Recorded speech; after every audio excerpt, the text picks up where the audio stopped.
Everyone, আমি ইশিকা। আমার নতুন একটা ভিডিওতে সবাইকে অনেক অনেক স্বাগত।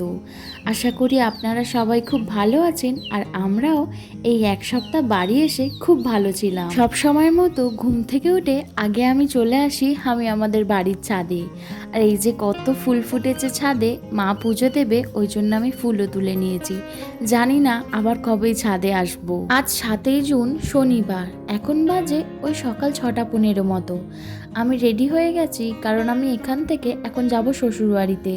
আর তার আগে আমি আমার ঘরটাকে আবার কয়েক মাসের মতো একবার ভালো করে দেখে নিই। এই ঘরের কতই না স্মৃতি জড়িয়ে আছে আমার সঙ্গে। আমার মায়ের পুজো দেওয়া হয়ে গেছে সকাল সকাল, আমি একবার ঠাকুর ঘর থেকে প্রণামও করে নিলাম। ঘর পুরো ফাঁকা, এমনিতেও ফাঁকা ছিল। দাদা আমাকে দিয়ে গেল শ্বশুরবাড়িতে, আর এদিকে মিস্টার পলও রেডি হয়ে গেছে। আর যাওয়ার আগে আমাদের দুজনের এই ঘরে আর একবার এলাম একবার চোখ বুলিয়ে নেওয়ার জন্য। আমাদের ঘরটাই তো আমাদের আর থাকাই হয় না সেরকম। আমরা যেমন ঘরটাকে মিস করি, ওরাও ঠিক তেমনভাবেই আমাদের মিস করে। বেরোনোর একটু দেরি আছে, তার আগে চলে এলাম গোপালের সাথে দেখা করতে আমার শ্বশুরবাড়ির ঠাকুর ঘরে। আর এবার ঠাকুর ঘর থেকে নেমে ঘরের সমস্ত লাইট আবারও অফ করে দিলাম। এই সময়টা যে কি মন খারাপ লাগে। তো চলো, আমাদের সমস্ত জিনিস গোছানো হয়ে গেছে, আর আমাদের গাড়ি কালীতলার মোড়েও চলে এসেছে। আমরা এখন এখান থেকে বেরোচ্ছি, এবার যাব আমাদের বাড়িতে। ওখানে সবার সাথে দেখা করে, আমার ছোট্ট গোলুবাবুর সাথে আবার দেখা করে তারপরে আমরা ওখান থেকে বেরিয়ে পড়ব। গাড়িতে ওঠার আগে একবারটি কালী মায়ের কাছে প্রণাম করে নিলাম। মা সবাইকে ভালো রাখুক। মামনি, বাবা, ভাইয়া সবাই এসেছে রাস্তায় আমাদের ছাড়তে, আর আমার রাজাদাও এসেছে আমাদেরকে এখান থেকে নিয়ে যেতে। দাদা আর ও মিলে ব্যাগগুলো আমাদের গোলাপ জামুনে তুলে দিচ্ছে। চলো এবার তাহলে বেরিয়ে পড়ি, সবাই ভালো থেকো। আমার দিকে তাকা, শোনা বাবা, এইগুলো খুলে ব্যাগে নিতে হবে। হাতে এটা থাক।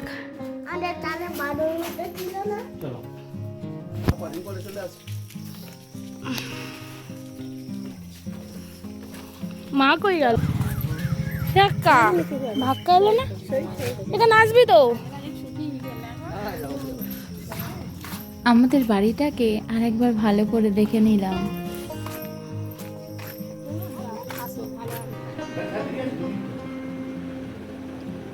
আমার সেজমার সাথে একবার দেখা করে গেলাম, আর বাবা পুজো দিচ্ছিল। যে মানুষটা পুজো দিলে আর ওঠে না, সে কিন্তু আজ উঠেছে শুধুমাত্র আমরা চলে যাচ্ছি বলে।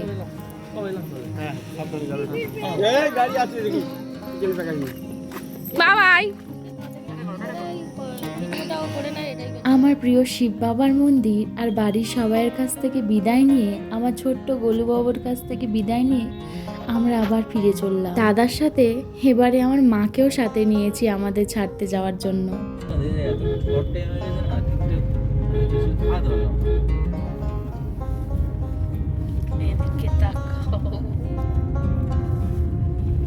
মা তো কিছুতেই হাসতে চাইছিল না, কিন্তু আমি জোর করে হাসানোর চেষ্টা করছিলাম, কারণ আমি যাওয়ার আগে লাস্ট পর্যন্ত মা দাদার এই হাসি মুখটাই দেখে যেতে চাই।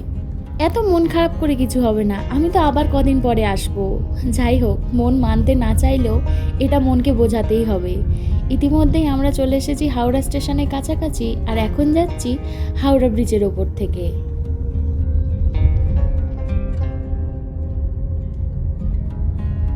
আর এখন বাজে ওই সকাল 9:30 মতো, আর আমাদের ট্রেন রয়েছে 10:40-এ।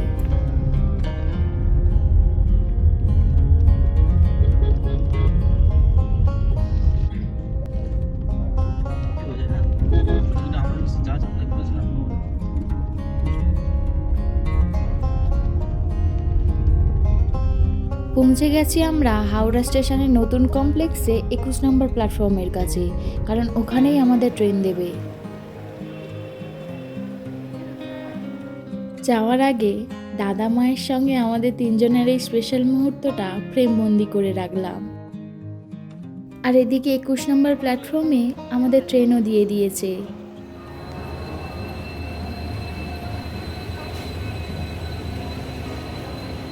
আর আজকের আমাদের ফেরার সঙ্গী হলো 12245 হাওড়া টু এসএমবিটি বেঙ্গালুরু দুরন্ত এক্সপ্রেস। এবার তবে আস্তে আস্তে এগিয়ে যাই ট্রেনের দিকে। আসার সময় যত উৎসাহ নিয়ে এসেছি, ফেরার সময় মনটা যেন কিছুতেই মানতে চাইছে না।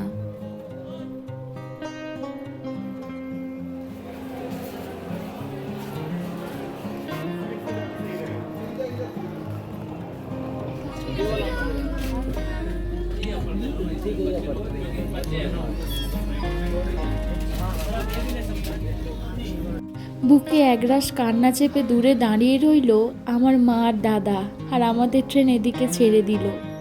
মনে হচ্ছিল যেন ছুটে ওদের কাছে চলে যায়। অনেক কষ্টে নিজেকে ঠিকঠাক রেখেছিলাম, কিন্তু ট্রেন ছাড়ার পর আর মা আর দাদার ওই মুখ দেখার পর থেকে আমি নিজেকে আর সামনে রাখতে পারিনি। এই সব কিছু মানিয়ে নিয়ে মেনে নিয়ে আমাদের জীবন চলবে। সুখ দুঃখ সব নিয়েই তো আমাদের জীবন। সময়ের ঘড়ি বলছে এখন বাজে 10:40 আর আমাদের দুরন্ত এক্সপ্রেস ছাড়লো হাওড়া স্টেশন। বাড়ি থেকে সকালে বেরিয়েছি বলে আর কিছু খাইনি। স্টেশনে এসে কিছু খেয়েও নিয়েছি আর কিছু স্ন্যাক্স কিনেও নিয়েছিলাম।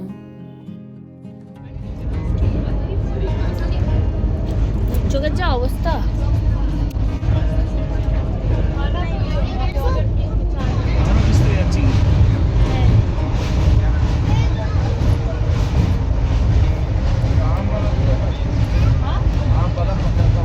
আগে দুরন্ত এক্সপ্রেস চলতো হাওড়া থেকে যশবন্তপুর পর্যন্ত, এখন চলে এসএমবিটি বেঙ্গালুরু পর্যন্ত। পরিষেবার দিক থেকে এই ট্রেনে রয়েছে ই ক্যাটারিং, অনবোর্ড ক্যাটারিং আর প্যান্ট্রি কার।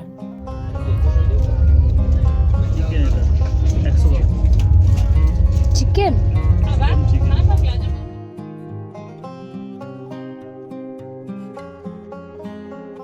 সময় এখন দুপুর 1টা, আর আজকের আমাদের লাঞ্চও সার্ভ করে গেছে।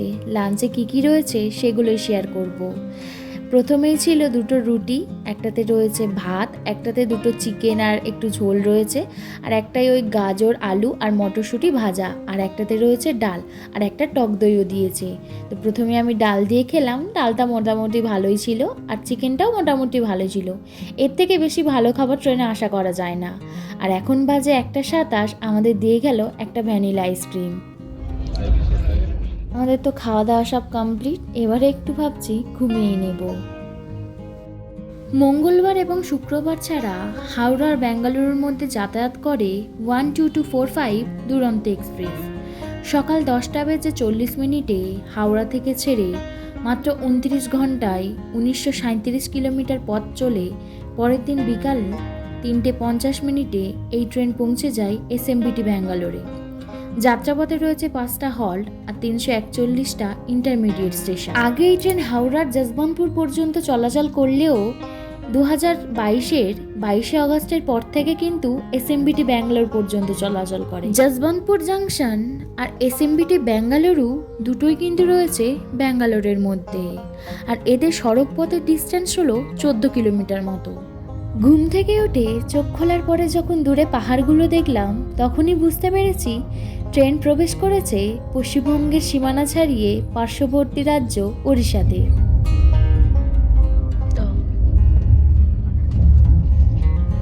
সময় বলছে এখন বিকাল 4:03, আমরাও এদিকে প্রবেশ করেছি ওড়িশা রাজ্যে। যাত্রাপথে দেখা হয়ে যাচ্ছে কত নাম না জানা নদী বা তাদের শাখা নদী উপনদীর সাথে।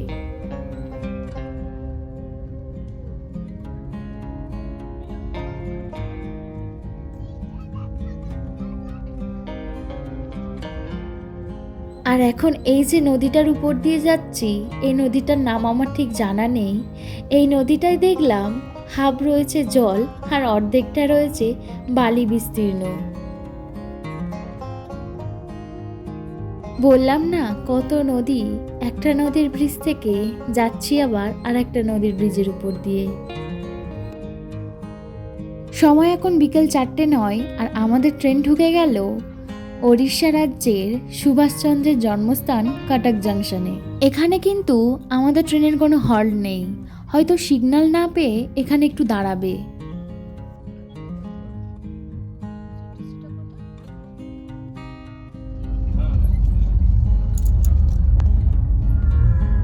বেশ কিছুক্ষণ দাঁড়ানোর পর 4:17-তে ট্রেন ছাড়লো কটক স্টেশন। ট্রেন ছাড়ার পরেই আমাদেরকে দিয়ে দিল বিকালের স্ন্যাক্স আইটেমগুলো। তো স্ন্যাক্স আইটেমও কী কী ছিল সেগুলো শেয়ার করব। একটা খাস্তা কচুরি ছিল, কচুরির সাথে একটা টমেটো কেচাপও ছিল, আর একটাই শনপাপড়ি দিয়েছে, আর 2টো চিড়ে ভাজার প্যাকেট দিয়েছে, আর চা খাওয়ার সামগ্রী দিয়েছিল, আর চা খাওয়ার জন্য গরম জল দিয়ে গেছিল। আর মিস্টার পল এখন আমাদের ট্রেনের চাওয়ালা হয়ে গেছে, ওই আমাদের দুজনের চাটা তৈরি করছে।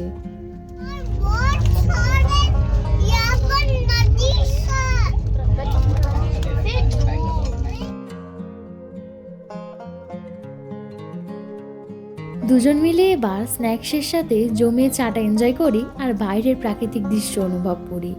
আর এই খাস্তা কচুরিটা আমার খুব খেতে ভালোও লেগেছিল। আর বাড়ি থেকে দাদা অনেক লিচু এনে দিয়েছে, ওই লিচুগুলো নিয়ে এসেছি, আর ওগুলোই এখন ছাড়িয়ে দুজনে খাচ্ছি।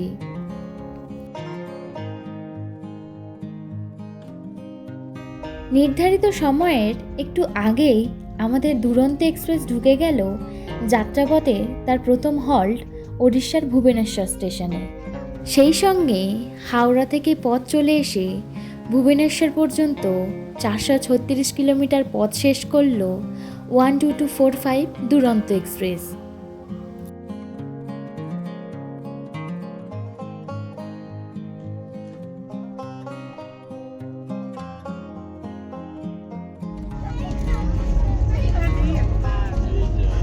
দূরের পাহাড়গুলোকে যে কি সুন্দর লাগছিল, কিন্তু এদিকে প্রায় সন্ধ্যা হয়ে আসছে, আর বেশ কিছুক্ষণের মধ্যে সব কিছু অন্ধকারে মিলিয়ে যাবে। দূর থেকে পাহাড়গুলোকে কি সুন্দর শান্ত স্নিগ্ধ বলে মনে হচ্ছিল, আর ঠিক তাদেরই মাঝে সূর্যদেব অস্ত চলে গেছে, আর আজকের প্রায় অন্ধকারও হয়ে আসছে।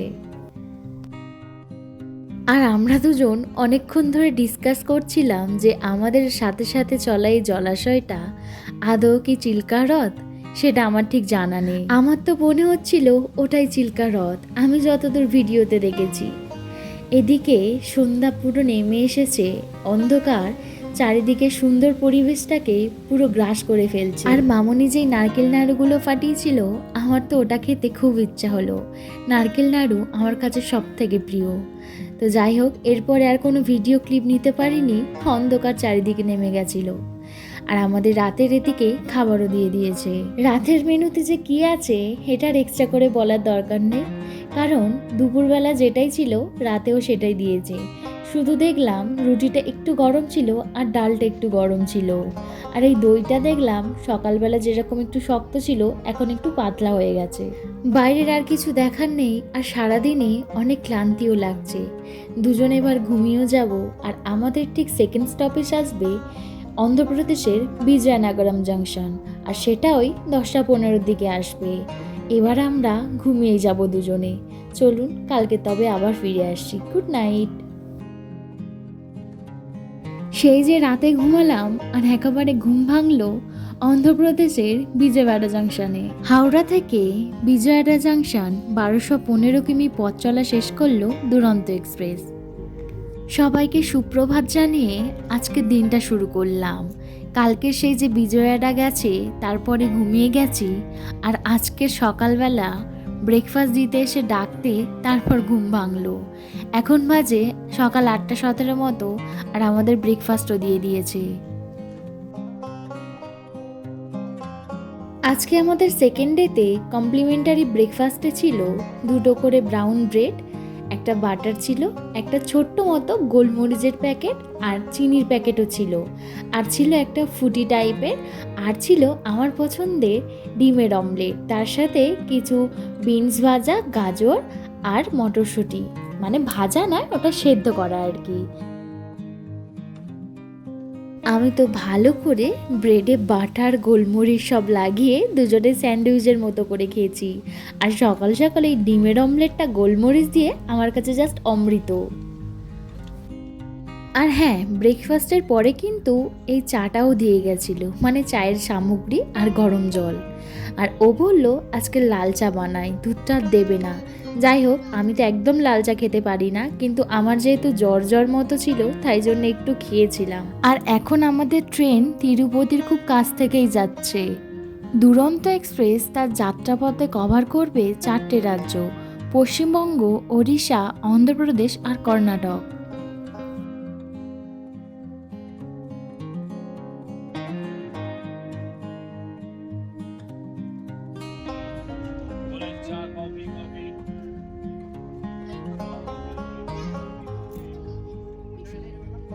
পার করে এসেছি আমরা অন্ধ্রপ্রদেশের রেনিয়াগুন্টা জাংশন। হাওড়া থেকে 1592 কিলোমিটার পথ চলা শেষ দুরন্ত এক্সপ্রেস। রেনিয়াগুন্টাটা এই জন্যই জাংশন, এখান থেকে চেন্নাই আর কাটপাটি যাওয়ার লাইন ভাগ হয়ে যায়, আর আমরাই কাটপাটি লাইন ধরেই পৌঁছাবো ব্যাঙ্গালোর। এরপরেই আসবে এসএমবিটি ব্যাঙ্গালুরু স্টেশন। আর এই রেনিয়াগুন্টা থেকে কিন্তু তিরুপতিও যাওয়া যায়। সড়ক পথে ডিস্ট্যান্স 10 কিমি মতো। দূর থেকে এই পাহাড়টা কি সুন্দর লাগছে। এত সুন্দর প্রাকৃতিক দৃশ্য শুধুমাত্র ট্রেন জার্নিতেই অনুভব করা যায়। হয়তো ট্রেন জার্নিতে সময়টা অনেকটাই লাগে, কিন্তু ট্রেন জার্নিতে যা সুন্দর দৃশ্য আপনার চোখে পড়বে সেটা আর অন্য জায়গায় পড়বে না। ট্রেন চলছে তার নিজস্ব গতিতে, আর আমাদেরও মনে হচ্ছে পাহাড়টাও যেন আমাদের সাথে চলছে।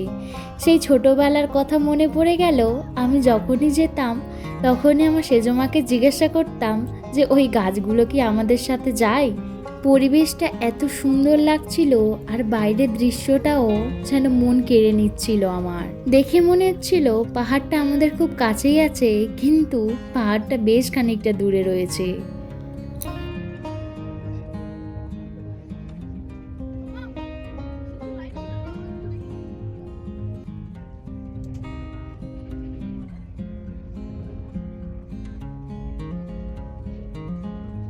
আর সাউথ ইন্ডিয়া মানেই তো সারি সারি নারকেল গাছ।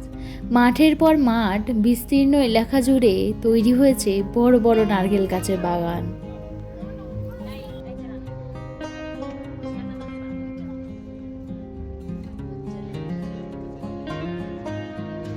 ঘড়িতে সময়ের কাঁটা বলছে 12টা 31। আমার আজকের বেশ খিদেও পেয়ে গেছে, কিন্তু খাবার দিতে এখনো বেশ কিছুক্ষণ সময় বাকি।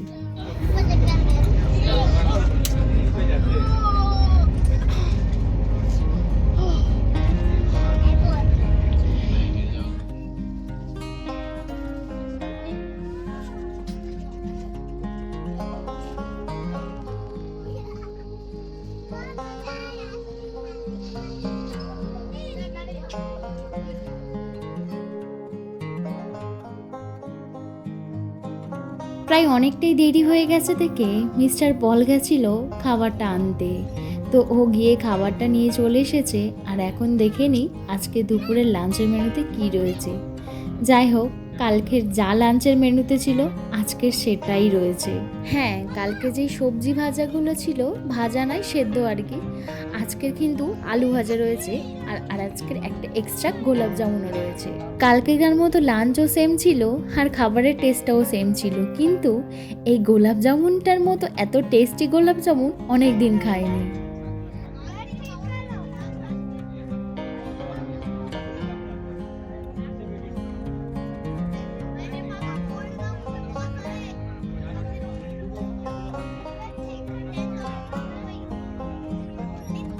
দুপুরে খাওয়া দাওয়া করে আমি আবারও বেশ কিছুক্ষণ ঘুমিয়ে নিয়েছি। আর এখন বাজে বিকাল 3:08। আর আমাদের ট্রেন ঠিক এসএমবিটি ব্যাঙ্গালোরের আগে স্টেশনে রয়েছে।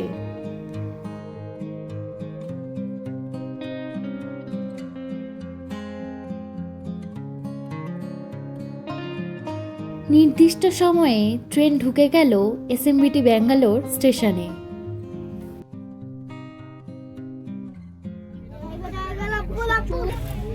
সেটাই তো দেখছি। হ্যাঁ,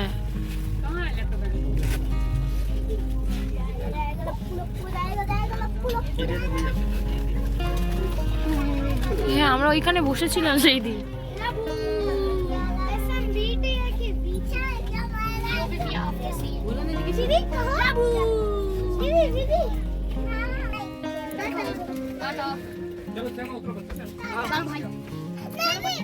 পৌঁছে গেছি আমরা এসএমবিটি ব্যাঙ্গালোর স্টেশনে। সেই সঙ্গে 12245 হাওড়া টু এসএমবিটি ব্যাঙ্গালোর দুরন্ত এক্সপ্রেস শেষ করলো 1937 কিলোমিটার জার্নি 29 ঘন্টায়। আমাদের সাথে যেহেতু অনেক জিনিসপত্র ছিল, তাই মিস্টার পলোর একটা বন্ধুকে ডেকে নিয়েছিল আমাদেরকে একটু হেল্প করার জন্য। তো ও চলে এসেছে, ও কিছু ব্যাগ নিয়েছে, আর আমরা দুজনও কিছু ব্যাগ নিয়ে সামনের দিকে এগিয়ে যাচ্ছি। আর এটা হলো এসএমবিটি ব্যাঙ্গালোর স্টেশন, ঠিক যেন এয়ারপোর্টের মতোই। বলেছিলাম না স্টেশনটা শেয়ার করব, তো যেটুকানি পারলাম শেয়ার করে দিলাম। আর আজকের ওয়েদারটা এত সুন্দর ছিল, আকাশে সেই ভেজা তুলোর মতো মেঘ ভাসছিল, মনে হচ্ছিল যেন কয়দিন বাদে দুর্গাপুজো। আর এদিকে আমাদের ক্যাবও চলে এসেছে। চলুন এবার তবে গাড়ি উঠে বাড়ির দিকে ফিরি। আমাদের কোয়ার্টার যেখানে রয়েছে, মানে সিভি রামননগর থেকে এসএমবিটি ব্যাঙ্গালোর স্টেশন কিন্তু খুব একটা ডিস্টেন্স নয়, ওই 2 থেকে 3 কিলোমিটারের মধ্যে। কিন্তু ব্যাঙ্গালোরের এয়ারপোর্টটা রয়েছে প্রায় এখান থেকে 40 কিলোমিটার দূরে। অনেক দিন পরে বাড়ির সবার সাথে খুব ভালো সময় কাটিয়ে আমরা আবার নিজেদের জায়গায় ফিরে এলাম। অনেক স্মৃতি নিয়েই ফিরলাম, আর একটা সুন্দর ট্রেন জার্নিরও সাক্ষী হয়ে রইলাম।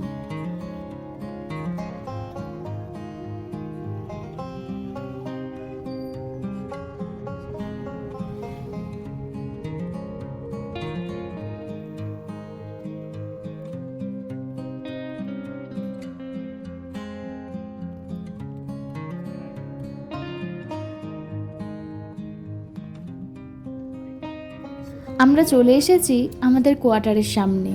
আর এই এক সপ্তাহে যা স্মৃতি নিয়ে এসেছি, এটাই স্মৃতিচারণ করে কেটে যাবে 3-4 মাস।